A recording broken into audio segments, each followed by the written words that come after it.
everyone. Today I am here to address on a very important topic जो मुझे लगता है कि बहुत ज़्यादा important है and इस tough time में it's the need of an hour. That is the importance of stress management in the life of a CS student.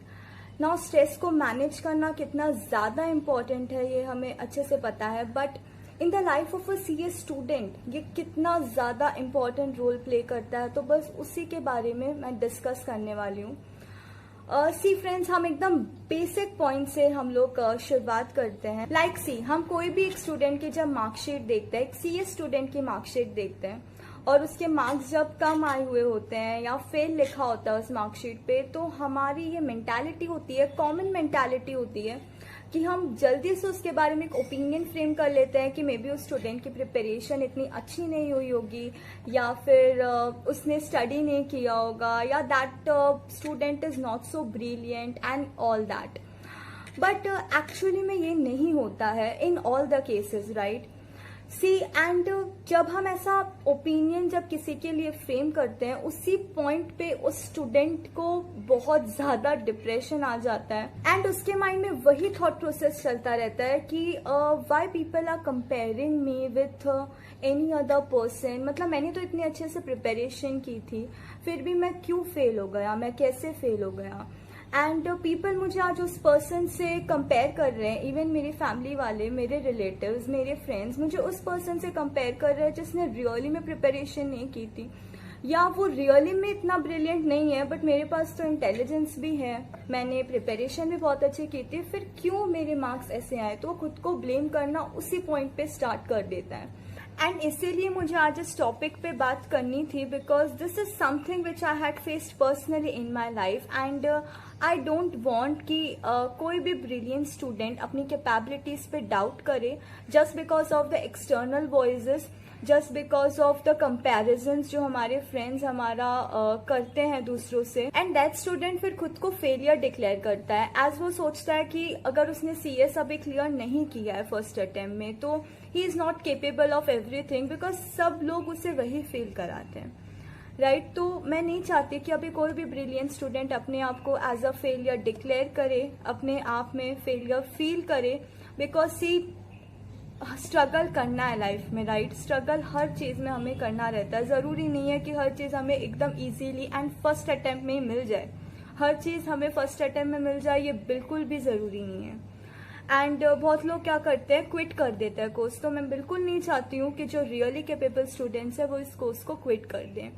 So on this topic, I just want to give my own example.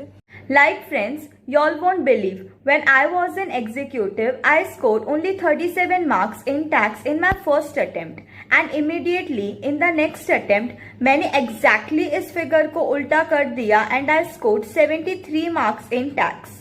Likewise, in company law, I jumped from 27 marks to 50 and in industrial labor and general laws from 47 to 85. You all can see friends, there is a major difference in marks. And इतना ज़्यादा difference कैसे आया, right. आप लोग भी सोच रहे होंगे कि इतना ज़्यादा डिफरेंस कैसे आ सकता है. मतलब 73 मार्क्स स्कोर करना या 85 मार्क्स स्कोर करना या 50 मार्क्स स्कोर करना, आई डोंट थिंक बहुत बड़ी बात है. बट अगर आप एकदम 20-25 मार्क्स से अगर आप डायरेक्टली नेक्स्ट अटेम्प्ट में ही इतना ज़्यादा हाइक हो रहा है मार्क्स का, तो उसके पीछे का क्या रीजन है, that I would like to share with you all. Because अगर आप भी ये सेम प्रॉब्लम फेस कर रहे हैं तो शायद आपको इस चीज से कुछ हेल्प हो जाए, राइट.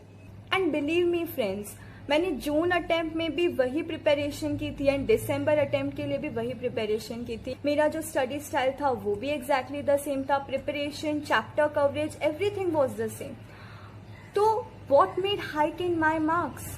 लाइक ऐसे बिल्कुल भी नहीं है कि मैंने जून अटेम्प्ट में बिल्कुल ये स्टडी नहीं की थी और दिसंबर अटेम्प्ट में मैंने पूरी मॉड्यूल 10-10 बार पढ़ ली थी. ऐसा बिल्कुल भी नहीं है. एज मैंने आपको पहले भी कहा, मेरी प्रिपरेशन एग्जैक्टली द सेम थी.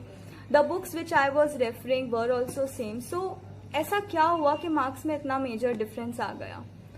सो एक ही चीज हुई. The one thing which I had realised and I have managed is my stress level, specially a day before exam and during the exams.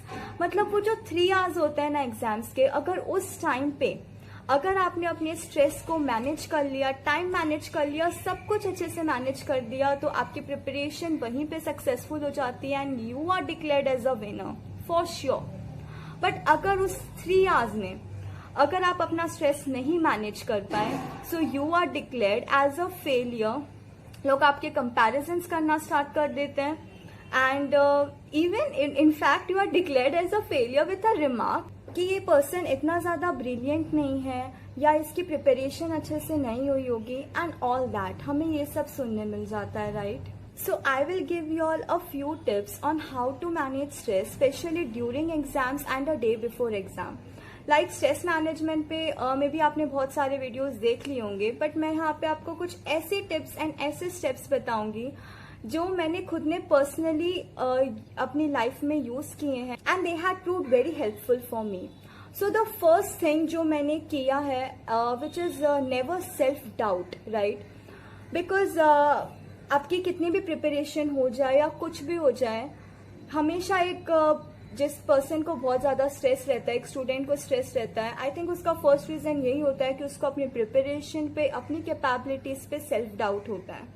सो अपने आप पे प्लीज आप कभी भी सेल्फ डाउट मत करो, बिकॉज मैं ये पहले बहुत ज्यादा कर चुकी हूँ and now I had overcomed it. So मैं चाहती हूँ कि आप भी उस चीज को ओवरकम करो। See friends, if you are prepared 100% for your syllabus या अगर सपोज 70-80% भी अगर आपने प्रिपेयर किया है, तो आपको सेल्फ डाउट करने की या अपनी प्रिपरेशंस पे डाउट करने की आई डोंट थिंक आपको कोई भी जरूरत है। And not only during exams, life में कोई भी स्टेप्स हो, कोई भी बात हो, कभी भी खुद पे सेल्फ डाउट कभी मत करना, because self doubt is the biggest thing which pulls us back. भले हमें कितनी भी कैपेबिलिटी हो, बट हम फर्स्ट खड़े रहने के कैपेबल है, बट फिर भी हमें लास्ट में जाके खड़ा कर देती है। So the second thing is like ये चीज मैंने इतना ज्यादा फेस नहीं किया, but I have seen people doing this at the exam centre. So stop talking and comparing with your friends, specially a day before exam और at the exam centre. Like तेरा कितना हुआ, तूने आंसर पढ़ा क्या? फिर हमने नहीं पढ़ा होता है, तो वहीं पे हमारा कॉन्फिडेंस लेवल डाउन हो जाता है। थर्ड थिंग जो मैं आपके साथ शेयर करना चाहूंगी, जो बहुत ही ज्यादा इंपॉर्टेंट है, which is your time management during exams. If possible आप अपने घर से एक पेपर लिख कर जाओ by creating the same exam pressure of 3 hours. 3 hours का पेपर होता है, आप प्लीज वो पेपर एग्जाम से पहले लिख के जाओ। सब कुछ आते हुए भी आपका पेपर ना छूटे, बिकॉज बहुत दर्द होता है स्टूडेंट्स को कि जब कोई चीज आ रही होती है और वो टाइम हमारे पास नहीं होता और पेपर छूट जाता है, तो बहुत ज्यादा प्रॉब्लम होती है। तो time management is the biggest thing जो आप कर सकते हो, इससे आपका स्ट्रेस भी कम होगा। एंड द फोर्थ थिंग जो मैं आपसे शेयर करूंगी, that is be prepared for the toughest paper. As हम लोग प्रोफेशनल एग्जाम्स की बात कर रहे हैं, CS एग्जाम्स की बात कर रहे हैं, तो पेपर इजी आए या हमारी एक्सपेक्टेशन के हिसाब से आए, ये बिल्कुल भी जरूरी नहीं है। हम लोग हमेशा कुछ और एक्सपेक्ट कर रहे होते हैं और पेपर में कुछ और ही आ गया होता है। ऐसा बहुत सारे स्टूडेंट्स हैं, आई थिंक सारे स्टूडेंट्स के साथ होता है। तो हमें टफेस्ट पेपर के लिए भी खुद को प्रिपेयर करना है, हमें अपनी प्रिपरेशन पे अगेन डाउट नहीं करना है। And the paper is tough for all the aspirants and not only for you. तो उस वक्त आप अपना कॉन्फिडेंस लेवल जो है वो डाउन मत करो। इनफैक्ट उस वक्त आप अपने कॉन्फिडेंस लेवल को उतना ही मेंटेन करो, या हो सके तो उसे और भी ज्यादा हाई करो, ताकि आप एकदम अच्छे से अपना पेपर अटेंड कर पाओ और अपनी प्रिपरेशन के साथ आप जस्टिस कर पाओ। सो इन सब बातों का अल्टीमेटली कंक्लूजन क्या निकला? Never ever self doubt on your self, on your preparation, and give your best to conquer your stress. Okay, so believe in yourself. All the best friends, take care, see you all in the next video. Bye.